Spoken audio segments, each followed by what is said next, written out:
ఈ రోజు అయితే మన కాట్ మ్యానుఫ్యాక్చరింగ్ యూనిట్ కి వచ్చేసామండి. ఈ రోజు ఇక్కడ ఏమేమి వర్క్స్ జరుగుతున్నాయో మీకు చూపిస్తాను, వచ్చేయండి. ఇది వచ్చేసి 6x6 హార్డ్వుడ్ తో చేసిన మంచం అండి. ఇక్కడ ఒక లెగ్ బోర్డ్ ఒకటి ఉంది అండ్ ఇక్కడ చూసుకుంటే ఇక్కడ వర్క్ అంతా జరుగుతుందండి. ఇదంతా కటింగ్ ఏరియా, మంచం అంతా కటింగ్ చేసుకుంటే చేస్తూ ఉంటారు.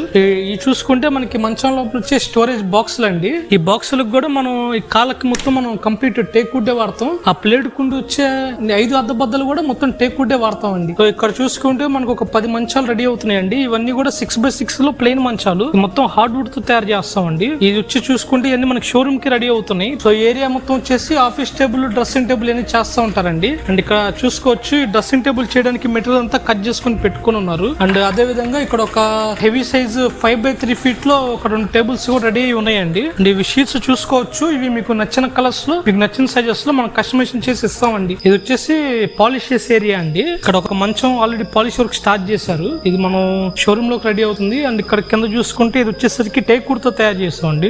టేక్ వుడ్ సోఫాకి కింద ఫ్రేమ్, ఇది కస్టమర్ ఆర్డర్ 5 ఫీట్ లో మనం కస్టమైజేషన్ చేసాము. ఇది కూడా పాలిష్ వర్క్ అయిపోయిందండి. మొత్తం గ్లాస్ పాలిష్ ఇవ్వడం జరిగింది. ఇది వచ్చేసరికి డ్రెస్సింగ్ టేబుల్ అండి. ఇది డ్రెస్సింగ్ టేబుల్ రెగ్యులర్ గా నవాపాన్ షీట్స్ తో వాడుతూ ఉంటారు, మనకి షోరూమ్ లో ఎప్పుడు ఉంటానే ఉంటాయి. కానీ ఇది కస్టమర్ ఆర్డర్ ప్రకారం కంప్లీట్ హార్డ్వుడ్ తో చేయడం జరిగిందండి.